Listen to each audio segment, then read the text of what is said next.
Good evening, I'm Pat Doris. Welcome to The Story.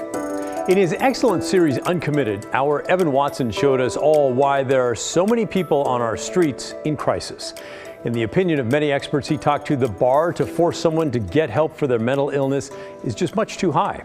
Evan focused earlier on the greater metro area, but this problem is not reserved for big cities. Now he's back with more from a small town. After we shared our Uncommitted series, I got some messages from people in Eastern Oregon saying, hey, this isn't just a Portland or a city problem. We see this here, too. So we went there to learn how state standards for civil commitment are affecting mental health care in rural parts of the state. Morrow County, most people don't even know where we are. Population of about 13,000. This is a county and community that, they care. They care for each other. Nestled in the dry hills of eastern Oregon sits the city of Heppner. While it's easy to spot differences between Heppner's Main Street and Portland's own, when it comes to severe mental illness and civil commitment, there are similarities. That's not a Portland issue. It is a statewide issue. Justin Nelson is the district attorney for Morrow County, a county filled with farmland, with a population that's largely white and Hispanic. Nelson handles civil commitment cases from the historic courthouse. He's one of the state leaders who emailed KGW after seeing Uncommitted, saying high state standards for forced mental health care directly affects residents and families in rural places like Morrow County, where he grew up.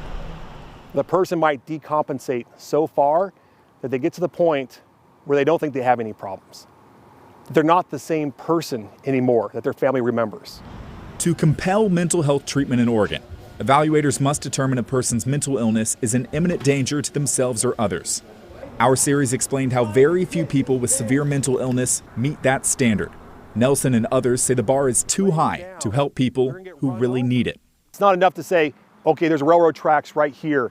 That's my plan. I'm gonna go to the railroad tracks, lay on the tracks, and have the train run me over. Court will say that's not enough. Okay, well, I have a plan for a day. The train comes on this time. That's when I'll go out there. Court might say that's not enough for an imminent threat to harm. It is the person being out there, laying on the tracks, and the train coming at you. That is the imminent harm to self. I don't think it's appropriate to wait until that person's on the railroad tracks with the train coming at them before you scoop them up and save them. You should be able to do it sooner. Heppner is just one city in a large eastern Oregon area that Linda Mills covers. She's worked as a mental health investigator for more than 30 years. Mills says people in these rural communities understand that civil commitment cases aren't restricted to the bigger cities. You do not believe that if you live here. That it's an acute problem here. And people know. And people know. Have you seen or worked with people who might be brought in and then are released and then you're called to work with them again? Oh, yes. Frequently. Yes. Over and over and over again. She says even though mental health resources are often farther away, her hands are tied when someone refuses care. It's sad that all the gains we've made in knowledge about mental health and how to intervene and how to help people, especially in the last 20 years, that we can't do that to the people who need it most. And so much of the time when they do finally get treatment, they'll say to me, I wish somebody would have been able to force me to do that. One of the saddest things sometimes is people remember their psychosis and they know they needed help. As Nelson also prosecutes criminal cases, he says he knows people who didn't meet state requirements for forced mental health care who quickly ended up in jail. And so we're waiting. We're waiting for them to commit a crime before we can help them. That seems wrong. I do believe we have defendants that if we were able to get the treatment ahead of time, they would not be part of the criminal justice system right now. Nelson says the answer is expanded access to civil commitments through lowered state standards for forced care. He went to the state hospital and other facilities to see what this process is like. You can get the idea, I think, of the back in time, a person can be committed for anything, right? And that, it's too easy for someone to get committed. They get in the state hospital, the key gets thrown away, and they're just stuck in the system. I can just say, that's not the experience we have here. They try to move people down to a lower level of care as soon as possible. Mills says changing state laws would help address this increasingly serious problem. Well, it's led to a huge population of mentally ill people who are not receiving the treatment they need, and the treatment, if they were lucid, that they would want. Lately, I tell family members who say, "You're not doing enough," to please write to your legislator. Please write to your legislator. We want to be there. Evan, what was access like out there for folks? Were they able to get in for the treatment that they needed? Well, a lot of the people I talked to in this area in Morrow County, they said they have some great outpatient facilities if someone's looking for something for a day evaluation or what that may be. But when they're looking for a bed or some kind of long-term care when it comes to civil commitment, that's harder to find and often farther away. And for example, if they're looking for something in Portland, as Pat's talked about this week, with not many beds available at the state level in the Oregon State Hospital, if they're waiting on something in Portland to open up, if someone comes into a Portland hospital, that often bumps them down further down the list. And so that can be really challenging. Yeah, and frustrating. Plus, the families have to make the long drive into Portland. And yeah, hopefully we can figure something out with that. What was it like for you going out there? Were people happy to see you, or were they like, look out? They were. A lot of people were super friendly, both in Heppner and the other places we visited in the county. Although I will say, when we tried to talk to some people who have experienced some mental health problems themselves, some families, some people who are recommended to us, no one really just... Still got to work on that stigma. Thanks, Evan. Great reporting as always. Thanks. By the way, if you missed one of Evan's Uncommitted segments, you should catch up. The series is available right now, and you can stream it on KGW Plus, our free Roku and Fire TV app. You can also find segments on the KGW YouTube channel. In the last few years, the Pacific Northwest and many other communities around the country have seen a real flood of the synthetic opioid fentanyl. It's brought with it a surge in addictions, overdoses, and deaths. Fentanyl is highly potent. Just a few milligrams, the size of a few grains of salt, can kill a person. And the drug is being made into counterfeit prescription pills and mixed in with other drugs. David Moko is talking about that this week on Straight Talk.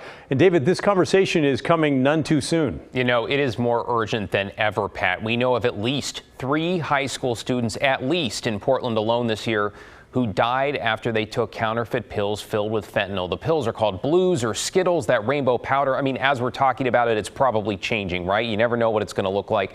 It is flooding our area, and when we say flooding, we mean it. Like a bus just this week where deputies seized more than 90,000 fentanyl pills. They believe they were on their way to people across Multnomah County. 92,000 pills in all, at least 92,000 potentially fatal doses, along with 3 pounds of cocaine laced with fentanyl. Now, a reminder, it takes just a few milligrams to kill a person, less than fits on the tip of a pencil. And this is only one of the major busts this year. If we take a look at the numbers, in 2020, police seized more than 734,000 pills in Oregon. Just 2 years earlier, 2018, the number, 690. That's not a typo. If we take a look at Portland this year, police say they've seized more than 322,000 suspected fentanyl pills. That is already more than all of what they seized last year in 2021. The numbers of overdose deaths, too, Oregon climbing just as rapidly. Among all ages, deaths from fentanyl increased by 617% since 2019, from 71 that year to 509 in 2021. In young people under age 17, we had 0.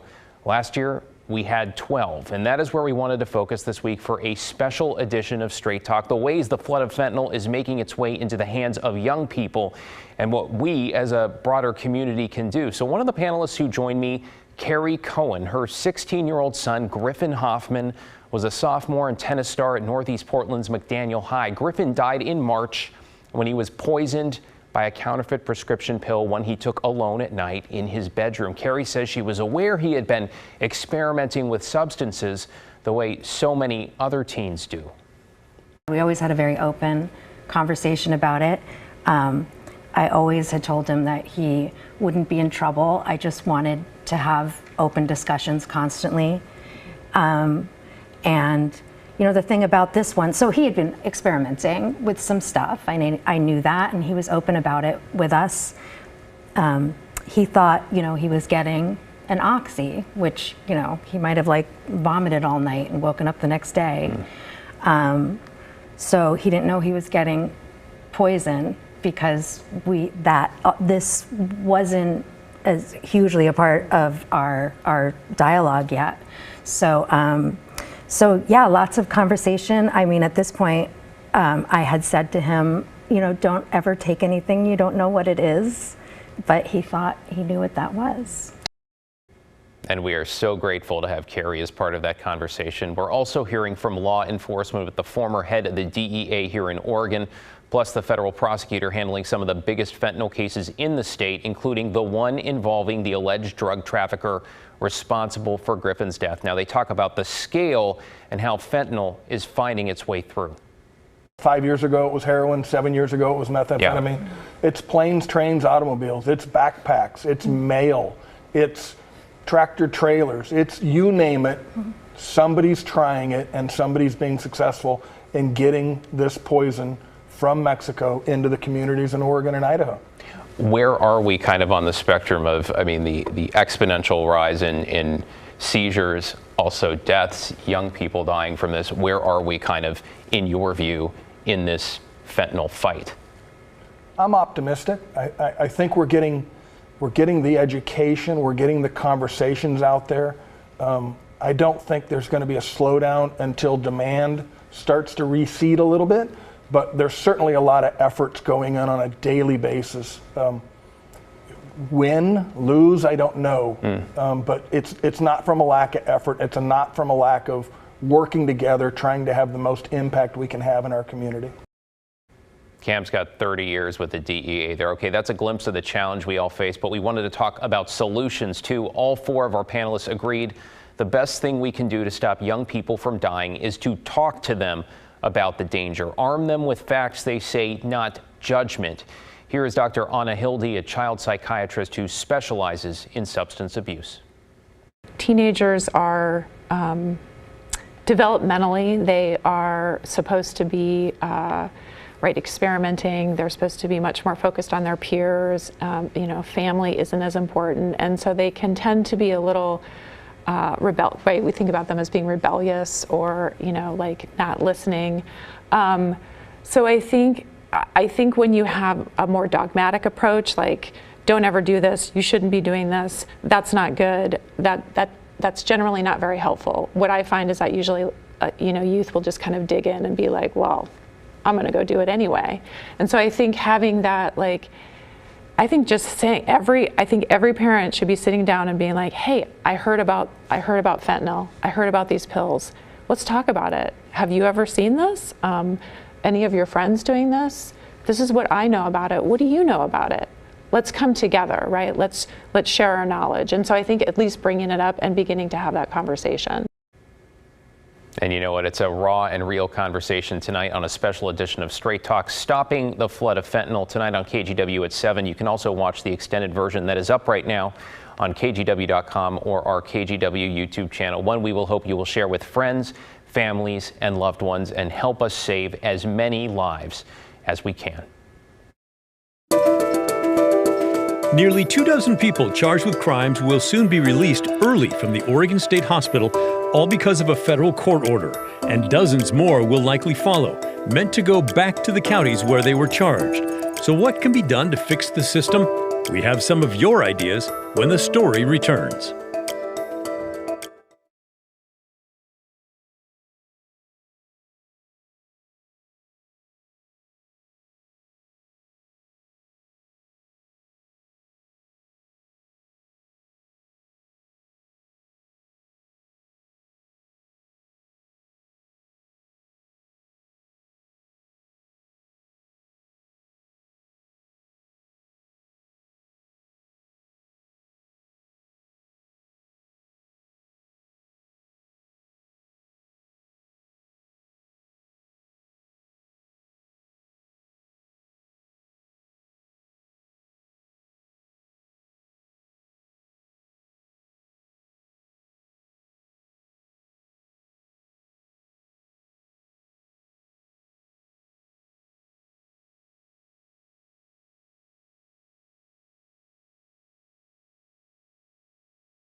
This week, we have focused a good amount of time on mental health and especially the big changes underway at the state's mental health hospital in Salem. The hospital holds almost 800 patients. It is full with folks who are either there because they're guilty of a crime but were deemed insane, or people who are charged with a crime but don't have the mental capacity to aid and assist in their own defense. The guilty but insane folks, well, they could be there a long time. But the other group, the aid and assist, they're supposed to be helped, restored it's called, to a point where they can understand what's going on, and then they go back to the county they came from and get on with the whole justice system. But that's not happening nearly fast enough to let new people who need to get in for the same help get in. So those new people are sitting in jails. Not great for people with mental health issues. They're waiting for a spot to open in the state hospital. A federal judge has now ordered the state hospital to speed up that whole system. And because of that, 23 people will be let out early on October 12th. 17 are charged with misdemeanors, 6 are charged with nonviolent felonies. Some county leaders are up in arms because it's unclear where those patients will go. And some of you are concerned as well. Jamie wrote in to say, I think speeding up the process is such a horrible idea. Where I live in Lebanon, our church groups know so many suffering because there isn't enough mental health services available on an ongoing basis. And Dan had this to say, it seems to me that deadlines set to release offenders can be a bad idea if they are not ready to be released according to the hospital. But I understand the reasons for the deadlines. The state hospital needs to be expanded and/or regional mental hospitals are certainly needed. And then Mitch called in to offer his solution for this. Here's a real easy fix. Build a couple more state hospitals. It's a huge state. It's got lots of land. All right. We'll give the last word now to Craig, who wrote in part, state hospital, yes, make it better. But these are issues that we all need to address with multiple discussions and resources. Let's not do us versus them. Let's do we're all in this together. What do I need to do to help everyone thrive? Thanks to everyone who called or wrote to share your opinion. We really do read everyone and listen to every voicemail. If you have more thoughts about the state mental hospital or mental health in general, and in Oregon and Southwest Washington, please feel free to drop us an email. Our address is thestory@kgw.com. Our phone number is 503-226-5090. We'll have more on this again next week. Still ahead on The Story, we're pivoting in a direction we don't get to go often, sports. Tomorrow marks the 100th football matchup between the Oregon Ducks and the mighty Washington State Cougars, which I may have gone to. So we went into the KGW vault and made quite a find from more than 6 decades ago. You won't want to miss the rest of the footage coming up right after the break.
We don't get to talk about sports very often on The Story, but there is a great reason to do it today. Tomorrow, Pac-12 play begins for the Oregon Ducks as they head north to take on, as I've said, the mighty Washington State Cougars. Those two teams have been facing off for well over a century, with their first matchup happening way back on October 9th in 1901.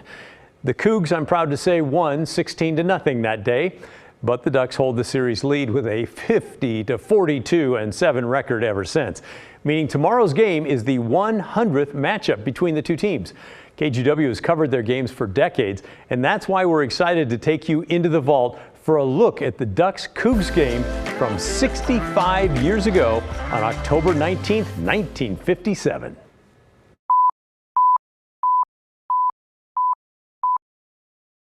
Portland Gas and Coke Company presents a special football telecast. University of Oregon and Washington State College. I'm Hal Beyer speaking from Rogers Field in Pullman, Washington, where we're set to bring you the play-by-play action of today's important game that could well decide the West representative in the Rose Bowl, as Oregon meets Washington State. In just a moment, the kickoff. The team captains are down with the officials. Representing Oregon are Morris and Chapman. Gale straight for Washington State.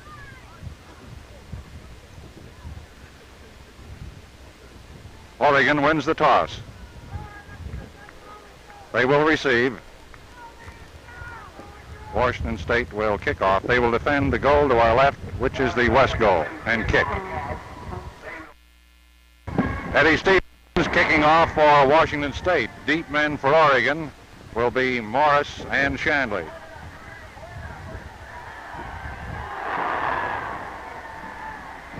To the 10, picked up by Morris. Up over the 30, down on the 33.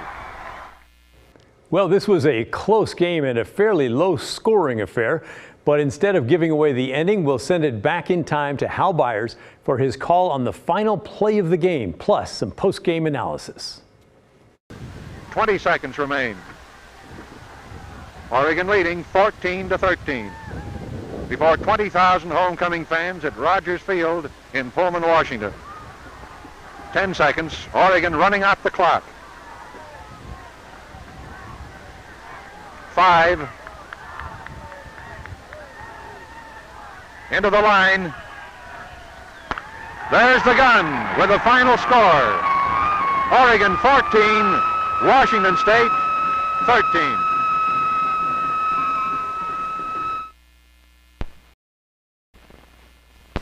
The roses smell sweeter in Eugene at the conclusion of this ball game, which the Ducks put the damper on the Washington State homecoming 14-13. Rolling out to a 14-0 lead, the gentleman from the Palouse country came back, warmed the fans in this cold wind, came back to a 7-14 game, then 13-14 missed the vital point, and that about did it. So it looks like Oregon has the inside track now for the Roses on a great victory today. Our cameraman, Chris Christensen, and our producer was Bernie Carey. Hal Beyer, hoping you've enjoyed the ball game, reminding you to watch the Oregon State-UCLA game on Channel 8 at 4:30 this afternoon. Congratulations, Ducks. In case you were wondering, Oregon State lost to UCLA later that day, but Hal was right in saying the Ducks had the inside track to the Rose Bowl. They would go on to earn Oregon's first Rose Bowl appearance in 38 years that season. They were 20-point underdogs to Ohio State in Pasadena, and they did keep things close, but then ultimately lost the game 10-7. If you want to watch the full game between Oregon and Washington State from back in 1957, you can. You can find it on KGW's YouTube channel right now, and it will also be streaming on KGW Plus. That's our free Roku and Fire TV app. And when it comes to the present day and tomorrow's game between the Ducks and the Cougs, it's airing at 1:00 p.m. Pacific over on Fox. When we come back, how you can help foster kids in the Salem area.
This week for our Hey Help campaign, we're highlighting Salem Angels. They help empower children and families in the foster care system by providing community support with several programs like Love Box. Volunteers create personalized care packages each month to meet the needs of children and parents in the foster care system, and they help provide support and create community. This can include snacks, activities, or books for kids, or gift cards or household supplies for parents. If you would like to donate to Salem Angels or learn how to volunteer to create love boxes, open up the camera function on your phone right now and hover it over the QR code there on your screen, and you will learn more about their website and their program, and you can donate to them directly. Well, that's the end of our show. Thanks for joining us. Thanks for being here. Remember, the story, our story, that never ends. I'll see you next week. This is KGW News.